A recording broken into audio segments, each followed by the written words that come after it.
बेहतरी यह आई है कि इंसान ਜਿਹੜਾ सिर्फ ਸਾਹ ਲੈ ਰਿਹਾ ਹੈ ਉਹਦੇ ਵੀ ਪੈਸੇ ਦੇ ਰਿਹਾ ਹੈ। ਇਹ बेहतरी आई है क्योंकि बोल मैं सकता नहीं किसी के खिलाफ तो ना मैं कोई गल कर सकना। क्यों कि जब मैं कराँगा भाईजान, मैं कह रहा हूँ हम जो सांस ले रहे हैं उस पर भी टैक्स है। हमारे आने वाला बंदा बच्चा मकरूज़ है। हम जब मरेंगे, कर्जदार हो के जब मरेंगे, तो क्या हमने ऊपर जाके जवाब नहीं देना? तो मैं मुंतज़िर हूँ इमाम मेहंदी अलैहिस्सलाम का कि आका अब आप आ जाएं, वक्त बहुत ख़राब हो गया है, अब आपकी ज़रूरत है। बस आएंगे, आप देख लेना, मैं भी इधर हूँ। वोटिंग होगी, हम जैसे ही लोग वोट देंगे। जब हम मजबूरियाँ हमारी बिकेंगी हम वोट देंगे। इनके पास क्या है? कुछ भी नहीं है बेचारे हमारे हुक्मरानों के पास। कसम वाली बात है, इनके पास होता तो ये बेच के यार हमारा एहसास ना करते। गरीब आवाम के लिए ये इतना कुछ कर रहे हैं। हुण तो 20 रुपये का नान है, 30 रुपये का नान है यार। चने उत्ते किथे पा के देगा? खाली चमचे ही मारेगा गुट दे। ਉਹ 100 रुपया भी फी बंदा दवे ना, 100 रुपया फी बंदा 3 महीने की एवरेज ला लो तुसी यार, ਤੁਹਾਡਾ कर्जा ਲੱਥ ਜਾਂਦਾ यार। अस्सलाम वालेकुम। वालेकुम सलाम। सर हम ये जानना चाह रहे हैं कि शहबाज शरीफ साहब का जो वज़ारत उज़्मा का दौर था वो ख़त्म हो गया, तो ये दौर किस तरह का रहा? देखें जी, बेहतरी तो आई है इसमें। इन्होंने बेहतर दौर गुजारा है बहुत ज़्यादा, यानी कि इन्होंने प्रमोट भी किया है। मियाँ साहब ने जब दोबारा आए हैं, पहले का तो जो पोजीशन थी आप लोगों के सामने थी, लेकिन अब की जो पोजीशन है, अब देखें हमारे जो वो आए हुए हैं मोहसिन नकवी साहब, बहुत अच्छा काम कर रहे हैं। ये हमारे मुहर्रम निकले हैं, उन्होंने बहुत अच्छी सिक्योरिटी और सिग्नल तक आउट नहीं हुए। पहली जो हुकूमतें थी, आप ये समझे 2 दिन सिग्नल ही नहीं आते थे मोबाइलों के। बात समझ रहे हैं? बेहतरी की तरफ जा रहा है मुल्क। अल्लाह ताला इनको और बेहतरी की तरफ लेके जाए। ये जो मोबाइलों के सिग्नल आने शुरू हो गए हैं और बंद नहीं होते, इससे क्या गरीब आवाम को रोटी मिलना शुरू हो गई है? गरीब आवाम ਨੂੰ ਤੇ ਰੋਟੀ ਭਾਵੇਂ ਨਹੀਂ ਤੁਸੀਂ ਸਿਗਨਲ ਆਣ ਜਾਂ ਨਾ ਆਣ ਉਹ ਤੇ ਨਹੀਂ ਮਿਲ ਰਹੀ। तो फिर मैं यही पूछना चाह रहा वा ना। हाँ जी, गरीब आवाम ਤੇ ਜਿੰਨੀ ਪਿਸ ਰਹੀ ਏ ਉਹ ਸਾਰਿਆਂ ਦੇ ਸਾਹਮਣੇ ਹੈਗਾ। ਸਮਝ ਰਹੇ ਹੋ? ਤੁਸੀਂ ਵੀ ਸਾਡੇ ਨਾਲ ਹੀ ਹੋ। तो फिर किस तरह बेहतरी है ये दसो। बेहतरी ਇਹ ਆਈ ਹੈ ਕਿ ਇਨਸਾਨ ਜਿਹੜਾ ਸਿਰਫ ਸਾਹ ਲੈ ਰਿਹਾ ਹੈ ਉਹਦੇ ਵੀ ਪੈਸੇ ਦੇ ਰਿਹਾ ਹੈ। ਇਹ बेहतरी आई है क्योंकि बोल मैं सकता नहीं किसी के खिलाफ ਤੇ ਨਾ ਮੈਂ ਕੋਈ ਗੱਲ ਕਰ ਸਕਣਾ। क्यों कि ਜੇ ਮੈਂ ਕਰਾਂਗਾ ਤੇ ਸਭ ਤੋਂ ਪਹਿਲੇ ਮੈਨੂੰ ਨਹੀਂ ਪਤਾ ਕਿ ਕਿੱਥੋਂ ਮੈਂ ਚੁੱਕਿਆ ਜਾਣਾ। ਸਿੱਧੀ ਸਾਫ਼ ਗੱਲ ਹੈ, ਹਰ ਇਨਸਾਨ ਡਰਿਆ ਹੈ ਜਿਹੜਾ ਬੰਦਾ ਆਪਣੇ ਜਜ਼ਬਾਤ ਅੰਦਰ ਡਾਲ ਰਿਹਾ। ਦੇਖੋ ਰੋਟੀ ਤੇ ਦੂਰ ਦੀ ਗੱਲ ਹੈ, ਸਾਡੇ ਕੋਲ ਜਿਹੜੀ ਤੁਸੀਂ ਪਹਿਲੇ ਗੱਲ ਕੀਤੀ ਉਹ ਸਿਰਫ ਬਚਣ ਵਾਸਤੇ ਕੀਤੀ ਭਾਣ। ਹਾਂਜੀ ਹਾਂਜੀ ਹਾਂਜੀ, ਸਾਰੀ ਗੱਲ ਹੈ। ਸੱਚ ਨੂੰ ਕੋਈ ਆਂਚ ਨਹੀਂ ਭਾਣ, ਮੈਂ ਝੂਠ ਬੋਲਾਂਗਾ ਨਹੀਂ। सीधी साफ गल हैगी, सच ਨੂੰ कोई आँच नहीं है। जिसकी लाठी उसकी भैंस, ये हमारे मुल्क का असूल चल रहा है। बात समझ रहे हैं? जो इक़्तिदार में होता है ना, वो जैसे मर्ज़ी चलाए रहा उसके साथ चलने के लिए तैयार है। लेकिन बात बताऊँ क्या है कि गरीब आदमी इस टाइम जो पोजीशन जा रही है ना, ये मार्केट के हालात हैं आपके सामने। हम लोग रेंटों पे भी अगर बैठे हुए हैं, हमारे पास रेंट नहीं निकल रहे, लड़कों के खर्चे नहीं निकल रहे। क्यों नहीं निकल रहे? कि आवाम के पास रोटी पूरी करने के लिए पैसे नहीं हैं, आवाम के पास खाना पूरा करने के लिए पैसे नहीं हैं। वो बिल कहाँ से देगा? अब बिल का यूनिट आप देखें, महंगाई आने पे आती है, कम होने पे आती है, 10 रुपये कम हो जाते हैं। जब महंगा होने पे आता है तो 20 रुपये महंगा हो जाता है। ऐसा क्यों हो रहा है? ये सोचना चाहिए हमारे हुक्मरानों को। मैं किसी को बुरा भला नहीं कहता। इमरान खान के अगर 4 साल गए हैं तो वो भी आपस की लड़ाइयों में गए हैं। बात समझ रहे हैं? अब भी जो काम हो रहा है, अब वो उसको बुरा कर रहा है, वो उसको बुरा कर रहा है। जितने कैंडिडेट थे, अब शेख रशीद साहब का बयान क्यों नहीं आता? क्यों नहीं बोल रहे? वो आता बयान उनका कहाँ आता है भाईजान? सोशल मीडिया पे। वो हमने कभी भी नहीं सर सुना। मीडिया पे तो वैसे ही पाबंदी है। हाँ जी भाईजान, वो हर चीज़ पर पाबंदी है, आप तक पहुँचेगा ही नहीं। उस मैसेज का फ़ायदा मुझे ये बताएं। सोशल मीडिया सार्फिन तक पहुँच जाता है। नहीं, बहुत से सोशल मीडिया के भी आप अगर कोई अच्छा इंटरव्यू कर लेंगे आपका ब्लॉक हो जाएगा। आप मुझे बताएं आप क्या करेंगे? आप अगर इतनी मेहनत कर रहे हो, इतनी स्ट्रगल कर रहे हो, आवाम के हालात पूछ रहे हो, किस वजह से पूछ रहे हो? इसलिए पूछ रहे हो ना कि यार आवाम अपने जज्बात ज़ाहिर करे। लेकिन आवाम नहीं कर सकती भाईजान। अब क्यों नहीं कर सकती? बस भाइन क्यों नहीं कर, ਤੁਹਾਨੂੰ ਦੱਸ ਤੇ ਦਿੱਤਾ ਭਾइन। हर बंदा वैसे महंगाई ना मरे है, वो हुणे तो नहीं कहता कि मैं अपने बच्चे छड़ के चला जावां। गल समझ रहे हो? ਤੁਹਾਡੇ सामने सारी सिचुएशन हैगी है बॉस। आप मेरे से बेहतर जानते हैं, आप 101 इंटरव्यू करते हो यार। आपको नहीं नज़र आ रहा कि अवाम इंटरव्यू देने को तैयार नहीं है, वो बताने को तैयार नहीं है। अब मैं बोल रहा हूँ यहाँ पे मेरे जैसा कोई और नहीं होगा जो आपको इस तरह से जवाब देगा। क्यों नहीं देगा? क्योंकि वो कहता है यार मैं अपने बच्चों को वेखा, मैनू जरूरत नहीं गी, मैं जावां, मैं दिहाड़ी करा, मैं रात को अपने बच्चों की रोटी पूरी कर ला, बड़ी वड्डी गल हैगी। अब एक बंदा है जिसकी 1000 रुपया दिहाड़ी है, वो 1 किलो आटा डेली का लगता है उसके घर में, 150 रुपये किलो आटा है। घी लेगा, दूध लेगा और बाकी नाश्ते के पैसे कहाँ से निकालेगा? बिल किराए कहाँ से जोड़ेगा? यहाँ पे रेंट है घरों के इतने इतने बढ़ गए हुए हैं, कोई सहूलियात नहीं, कोई पूछने वाला नहीं है। क्यों कि आवाम की मजबूरी बन चुकी है। उसने छत के नीचे रहना ही रहना है, वो रोटी खाए ना खाए उसने किराया देना ही देना है, वो रोटी खाए ना खाए उसने बिल पे करना ही करना है। अब यूनिट आप ये देखें, पहला यूनिट कितने पे है, दूसरा 100 आ जाएगा, वो कितने पे है। वो टैक्सेस देखें यार, आपकी आवाम ये अफोर्ड करने के काबिल है? आप इतने टैक्सेस लगा रहे हैं यार। अब तो इन्होंने रेडियो के ऊपर भी टैक्स लगा। भाईजान मैं कह रहा हूँ, हम जो सांस ले रहे हैं उस पर भी टैक्स है। हमारे आने वाला बंदा बच्चा मकरूज है। हम जब मरेंगे, कर्जदार होके जब मरेंगे, तो क्या हमने ऊपर जाके जवाब नहीं देना? देना ना, उस कर्जे का भी जवाब देंगे हम, क्योंकि वो हुकूमत ने हमारे लिए उठाया हुआ है, अपने लिए नहीं उठाया हुआ। उनके पास तो सब कुछ है। अपने लिए ही उठाया। भाईजान बात वही है, आप समझे बात को यार। अब बात ये है कि मार्फत भी कोई चीज़ होती है यार। इनके पास क्या है? कुछ भी नहीं है बेचारे हमारे हुक्मरानों के पास, कसम वाली बात है। इनके पास होता तो ये बेच के यार हमारा एहसास ना करते, गरीब आवाम के लिए ये इतना कुछ कर रहे हैं। कहाँ से चले हैं, कहाँ पे आए हैं, हुकूमतों के लिए लड़ रहे हैं। जिसने बेचा था उसे तो अंदर कर दिया। भाईजान वो ज़ाहिरी बात है, नहीं वो तोशा खाना का केस है, उस पर मैंने तो कहा था उस दिन भी उनको, मैंने कहा भाई घड़ी वापस कर दियो, ताड़ी मेहरबानी है। की करना है तुसी, की कटना है इस घड़ी दे विचों, गल समझ रहे हो? तो और भी बड़े हमारे सियासतदानों को गिफ्ट मिले हैं, किसी का केस नहीं बन रहा, किसी पे नहीं है, उस पर लादम है। उन्हें क्यों खादी घड़ी यार? नहीं उन्हें आवाम वास्ते ही कहता मैं वेची ते बनी गाला दी रोड बनवा। हाँ जी, ਇਹ ਚੀਜ਼ ਹੈ। ਆਵਾਮ ਵਾਸਤੇ ਵੇਚੀ ਤੇ ਬਣੀ ਗੱਲ ਆ, ਜਿੱਤੇ ਘਰ ਉਹਦਾ ਹੈਗਾ। ਆਵਾਮ ਦਾ ਤੇ ਘਰ ਨਹੀਂਗਾ, ਆਵਾਮ ਤੇ ਜਿੱਥੇ ਬੈਠੀ ਹੈ ਉੱਥੇ ਤੇ ਤੁਸੀਂ ਇਹ ਦੇਖੋ ਸੀਵਰੇਜ ਦਾ ਨਿਜ਼ਾਮ ਨਹੀਂ ਸਹੀ ਹੈਗਾ। ਜਿਸ ਗਲੀ 'ਚ ਤੁਸੀਂ ਨਿਕਲੋਗੇ ਕਿ ਤੁਹਾਡੇ ਗਟਰ ਇੰਨੇ ਕੋ ਬੰਦ ਹੋਣਗੇ ਕਿ ਤੁਸੀਂ ਸਮੈਲ ਦੇ ਨਾਲ ਮਰ ਜਾਓਗੇ। ਜਾ ਕੇ ਦੇਖੋ ਅੰਦਰੂਨ ਸ਼ਹਿਰਾਂ ਦੇ ਵਿੱਚ, ਮਹੱਲਿਆਂ 'ਚ ਜਾ ਕੇ ਦੇਖੋ, ਗਰੀਬ ਆਵਾਮ ਨੂੰ ਪੁੱਛੋ ਜਾ ਕੇ ਕਿ ਤੁਸੀਂ ਰੋਟੀ ਖਾਧੀ ਹੈ ਜਾਂ नहीं खाधी।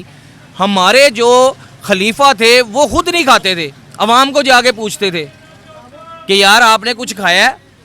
हमने तो ये सुना ही हुआ ना, सुन के ही मान लाए हुए हैं हर चीज़ पे कि जी उन्होंने अपनी मालो दौलत दे दी। आवाम के लिए दी ना, किसके लिए दी? आवाम के लिए दी। तो आवाम तो फिर वहीं पे खड़ी है यार। हमारा एक इस्लामी मुल्क है, हमारे मुल्क का नाम है पाकिस्तान। पाकिस्तान का मतलब क्या? ला इलाहा इल्लल्लाह मुहम्मद रसूलुल्लाह। कहाँ पे आए झंडा यार हमारा? क्या आप वाकई समझते हैं ये एक इस्लामी मुल्क? भाईजान समझते तो यही थे, जब आंख खोली थी तो माँ ने जब कान में इलामा साहब ने अजान दी थी तो शुक्र अल्हम्दुलिल्लाह करके कहा यार किसी मुसलमान के घर पैदा हुए हैं। ठीक है, इस चीज़ की हमें खुशी है कि हम मुसलमान के घर पैदा हुए हैं। बाकी हमारे पास सहूलियात कोई नहीं है, हमारे ईमान कमज़ोर हो चुके हैं। ये हमारे पे वो कहते हैं ना, जैसी हुकूमत जैसी अवाम वैसी हुकूमत। हम में भी खामियाँ हैं। क्यों कि हम जो है बोलते ही नहीं है, हक की खातर बोलेंगे ही नहीं। जितनी देर तक बच्चा रोएगा नहीं ना, माँ दूध नहीं देगी। बच्चा रोएगा तो माँ दूध देगी। बच्चा रोंदा ते माँ चपेड़ा मारन लग माँ चपेड़ा मारन लग पैंदी। वे खबरदार, तेनों पता है मेरे को दूध के पैसे है कि नहीं है? 24 घंटे तेनों दूध ही पियाई जावा, क्योंकि दूध महंगा हो गया है। पहले वक्त में आप चले जाएं, पहले वक्त की बात नहीं, 20 साल पीछे चले जाएं, दूध की वैल्यू क्या थी? जिसके घर में 2-4 मज्जे होती थी ना, वो कहता था यार मैं महल्लेदारों को दूध दे दूँ, यार मेरे घर खराब ही होना है, यार रिड़क लेना उन्हें, मक्खन काट लेना, लस्सी वंड देनी। अब तो कोई किसी को पानी का गिलास नहीं देता बॉस। वो किसी के बारे में क्या सोचेगा? साथ वाले हमसाए को पता नहीं होता यार मेरे हमसाए ने कुछ खादा कि नहीं खादा, ये हालात की जा रहे ने की नहीं जा रहे। और यार ਤੁਹਾਡੇ को 2 रोटियां तुसी एक खाओ, एक अगले ਨੂੰ ਦੇ ਦਿਓ, ਬਜਾਏ ਐ ਨਹੀਂ ਕਿ ਤੁਸੀਂ ਹੀਰਨ ਖਾਓ। ਹੀਰਨ ਦੇ ਪੈਸਿਆਂ ਦੇ ਵਿੱਚ ਤੁਸੀਂ ਕਿਸੇ ਬੱਚੀ ਦਾ ਵਿਆਹ ਕਰ ਸਕਦੇ ਹੋ ਯਾਰ, ਕਿਸੇ ਮਾੜੇ ਬੰਦੇ ਦੀ ਜਾ ਕੇ ਹੈਲਪ ਕਰ ਸਕਦੇ ਹੋ ਯਾਰ। ਨਹੀਂ, ਕੋਈ ਨਹੀਂ ਸੋਚੇਗਾ। ਉਹ ਕਹਿੰਦਾ ਮੈਨੂੰ ਮਿਲ ਰਿਹਾ ਮਟਨ, ਮੈਂ 2500 ਕਿਲੋ ਵੀ ਲਾਂਗਾ। ਚਾਂਪਾਂ ਪਕਣੀਆਂ ਚਾਹੀਦੀਆਂ ਰਾਤ ਨੂੰ। ਐ ਨਹੀਂ ਸੋਚਣਾ ਕਿ ਯਾਰ ਅੱਜ ਮੈਂ ਦਾਲ ਪਕਾ ਲਾਂ, ਇਹ ਜਿਹੜੇ ਚਾਂਪਾਂ ਦੇ ਪੈਸੇ ਹੈਗੇ ਮੈਂ ਦੇਖਾਂ ਯਾਰ ਕਿਸੇ ਨੇ ਕੁਝ ਖਾਦਾ, मैं जाके चेक करें यार किसी के बच्चे रो रहे ने यार, देखो दूध के पैसे है ने। मिडिल क्लास बंदा मर रहा है भाईजान, मिडिल क्लास। यानी एहसास ख़त्म हो, एहसास ख़त्म हो गया, एहसास 1% नहीं रह गया। और ये मेरे आका का फरमान है, जब क़यामत के दिन नज़दीक आएंगे ना तो ये आपो ताप पड़ जाएगी। एक इंसान को दूसरे इंसान का नहीं पता होगा, भाई भाई को नहीं पता होगा यार। ये तो रोज़े हशर की बात। भाईजान रोज़े अशर की भी बात है, ये दुनिया में भी आप भुगत के जा रहे हो मेरी जान। दोज़ख और क़यामत क्या है?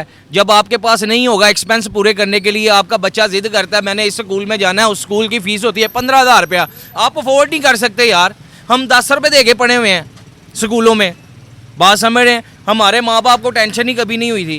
हम 2 रुपये ले के जाते थे, भा मीन धेली का नान उत्ते चने पा दे, वो दौर भी वेख्या है। हूँ तो 20 रुपये का नान है, 30 रुपये का नान है यार। चने उत्ते किथे पा के देगा, खाली चमचे ही मारेगा गुट दे, जा जाके पट्टी करा, चने नहीं मिलने तेनू। ये चीज़ है यार, ये सारा कुछ ख़त्म हो गया है, हमारे में अपनीयत ख़त्म हो गई है यार। इस बारे में सोचो, अवाम के बारे में सोचो। मैं ये नहीं कहता मियाँ साहब गलत हैं या इमरान खान गलत है, जिसको भी इक़्तिदार मिली है ना, वो इक़्तिदार में आके अपनी अवाम का सोचे, अपनी राया का सोचे। जब तक उसके नीचे वाले तबके के लोग खुश नहीं ना होंगे, उसकी हुकूमत बेकार है। सोच तो रहे हैं, अब आवाम का ही सोच रहे हैं ना। बिलावल साहब ने कल कहा है कि मियाँ साहब और जरदारी साहब को अब सोचना चाहिए कि अगले 30 साल मेरी और मरियम की सियासत जो है वो अच्छे तरीके से गुजरे। अच्छा, वो तो फिर बिज़नेस ही हो गया ना बोस। मैं देखे बिलावल साहब, मैं पक्का पिपलिया, मेरे वाला साहब पिपलिए, लेकिन तब तक रहे हैं जब तक बीबी जी की हुकूमत रही है। जब बीबी ने आंखें मीटी हैं, उसके बाद लीडर कोई नहीं आया। जो बंदा अच्छा लीडर बनने जाता है, यहाँ तो वो मर जाता है, तो यहाँ उसको कोई इंजेक्शन लग जाता है। बात समझ रहे हैं? अपनी आई ना यहाँ नहीं तो उन्हें गोली मरवा दी जाती है। यार कौन करेगा अच्छा काम, मुझे ये बताओ। फिर जो इक़्तिदार में आएगा कहेगा यार मैं अपना घर बना भैन दी, अपना काम पूरा बाढ़ में जाए नूरा। ठीक है, ये अपना काम है भाईजान। इनके पास इतना पैसा है कि ये हमारे मुल्क का कर्ज उतार सकते हैं। मैं आवाम से भी अपील कर सकता हूँ कि एक बारी बह के पूछ लो वो यार साढ़े ते कितना कर्जा है। ਉਹ 100 रुपया भी फी बंदा दवे ना, 100 रुपया फी बंदा 3 महीने की एवरेज ला लो तुसी यार, ਤੁਹਾਡਾ कर्जा लथ जाता यार। कोई नहीं सोचता कितने करोड़ों की आवाम है यार।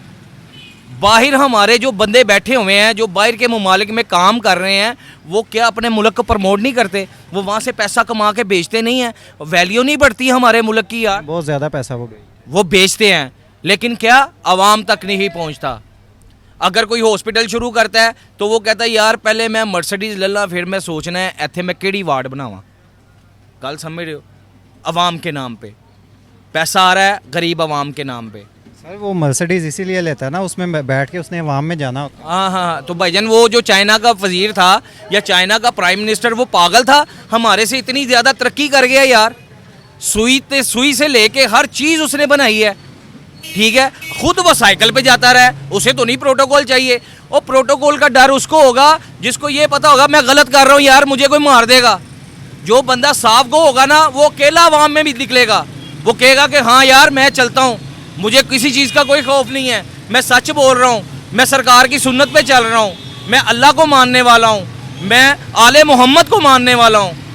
ठीक है, हम आले मोहम्मद को मानते हैं, हम सरकार को मानते हैं, पर उनकी नहीं मानते, उनके तरीक़ाकार पे हम नहीं चलते। पहले किसी ने फ़ोन करना होता तो वो किसी के घर जाता था, और यार मेरी कॉल तो नहीं आई। हूँ तो ਤੁਹਾਡੇ ਹੱਥ 'ਚ ਤੁਸੀਂ ट्रेस है हो यार, ਇੰਨੀ जी चीज़ ਤੁਹਾਡੇ हथ 'ਚ फड़ाती है, भावें ਤੁਸੀਂ ਉਹਦਾ अच्छा यूज़ कर लो, भावें ਉਹਨੂੰ बुरा कर लो। लेकिन जब भी आप खोलेंगे, गूगल खोलेंगे, कोई भी चीज़ रिसर्च करने के लिए खोलेंगे, सबसे पहले आपको मीठी चीज़ें ही नज़र आएंगी, उसके बाद आप आगे जा सकते हैं। यार हमारा माइंड इन्होंने वहाँ तक लगा दिया, एक फ़ोन तक महसूस कर दिया, उससे आगे हम नहीं जा सकते। हमारे वालदैन 8-8 बच्चे पालते रहे हैं, उनके माथे पे शिकन नहीं आया। अब हम 2 से ज़्यादा बच्चे हो जाए और ना आए, पैंपर कितों लैनी? चलिया साड़ियाँ मावां ने मेहनत की है, लंगोट धो के सानू पवाए ने। हुण बुढ़ी कहती है पैंपर लै सकना, फिर तेरे नाल विआह करांगी। गल समझ रहे हो? वो पैंपर पहले आया 12 रुपये का, अब पैंपर हो गया 40 रुपये का। दिन में अगर 3 बच्चे को लगते हैं 120 रुपये के गए, 1000 रुपये दिहाड़ी कमाने वाला बंदा कैसे अपने बच्चों को पैंपर लगाएगा? पहले मुझे ये बताओ, उसका दूध कैसे पूरा करेगा? हमें पानी मिलता है नीचे से, ज़मीन वाला फिल्टर हुआ पानी नहीं, फिल्टर जहाँ पे लगे हुए हैं वहाँ से भर के लेके आओ। अगर आपकी बारी आ गई तो भर लो, नहीं तो टाइम ख़त्म हो गया तो फिल्टर बंद हो गया। ठीक है, आप अपने बच्चे को वही पानी पिला रहे हो, वो डॉक्टर लिख के देता है नहीं इसको मोरी नागा दो, इसको फलाना दूध दो। ठीक है, 1300 रुपये का डब्बा है यार। 4 दिन के बाद हमारा आदमी कैसे डब्बा अफोर्ड करेगा? मुझे ये बताओ। हमारी माओ ने हमें नहीं पाला, मदर फीड पे पाला, खुले दूध पे पाला, ऐसा क्यों है?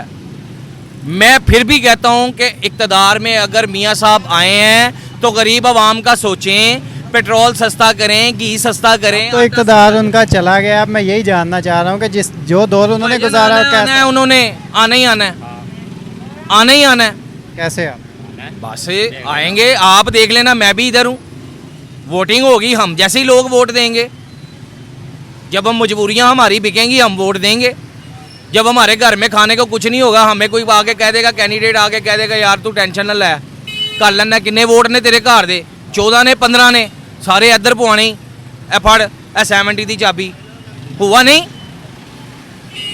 नहीं यानी ज़मीरों का सौदा हो सौदा हो रहा है ज़मीर रह ही नहीं गया ਉਹ ਇਨਸਾਨ ਮੁਰਦਾ ਹੋ ਗਿਆ ਤੇ ਜ਼ਮੀਰ ਨੂੰ ਜ਼ਿੰਦਾ ਰੱਖ ਕੇ ਕੀ ਕਰਨਾ ਤੁਸੀਂ ਮਨ ਦੱਸੋ ਨਾ ਇਹ ਹੁਣੇ ਪਰਸੋਂ ਦੀ ਗੱਲ ਹੈਗੀ ਹੈ ਇਹ हमारी गली है एक बंदा मोटर नहीं लगवा सकता अपने घर की उसकी मोटर चोरी हो गई है किसी ने आके नहीं देनी उसने खुद लगवानी है 14,000 का 15,000 का नुकसान उसका हुआ है उसकी यार अफोर्डिंग है कि वो इतना करे वो चोर नहीं लबना मोटर लै गया वो पानी तो भी बैठा रहा 3 दिन नहाता नहीं है बच्चा इधर आओ जरा ए देखो जरा खूबसूरत 3 दिन नहाता नहीं मोटर चलाई गई है उसकी चोरी हो गई है गुलाब का फूल है यकीन करे मुरझाया हुआ चाहे लेकिन नहाया ही नहीं है हंस खेड़ रहा है वक्त पास कर रहा है अपने चेहरे पे स्माइल है ये देखे कितने दुकानदार सारे वेले बैठे करोड़ा लगा के। फाइनल कमेंट ये दौर कैसा गुजरा भाईजान शुक्र अल्हम्दुलिल्लाह साढ़े पाक सरकार ने फरमाया है कि जो इस हाल में भी रहो अल्लाह का शुक्र अदा करो शायद हमारी काबिलियत है हम जिस हालात में हैं हम फिर भी उसका शुक्र अदा करते हैं अब तो आखिरत कि या अल्लाह पाक तेरा शुक्र है तो मैं मुंतज़िर हूँ इमाम मेहंदी अलैहिस्सलाम का कि आका अब आप आ जाएं वक्त बहुत ख़राब हो गया अब आपकी ज़रूरत है कोई ऐसा मुहाफिज हमारा आए ऐसा बंदा इक़्तिदार में आए जो आवाम के बारे में सोचे और हमारी इस्टेब्लिशमेंट के बारे में सोचे इनको नेकी की हदायत दे मेरा परवरदिगार कि या अल्लाह पाक इन पे नूर के करम कर दे कि ये हमारे बारे में सोचना शुरू हो जाए बजाय ये खुद के बारे में सोचे मैं यही कहूँगा और अपनी आवाम को भी यही कहूँगा कि प्लीज़ आप खामोश होके ना बैठें आप बताएं ज़रूर अपने जज्बात ज़रूर बताएं ताकि आपकी बात किसी ऐसे बंदे के कान में पड़ जाए जिसके अंदर खुदा का खौफ हो सरकार का खौफ हो ठीक है वो आपकी बात पे अमल कर सके थैंक यू सो मच।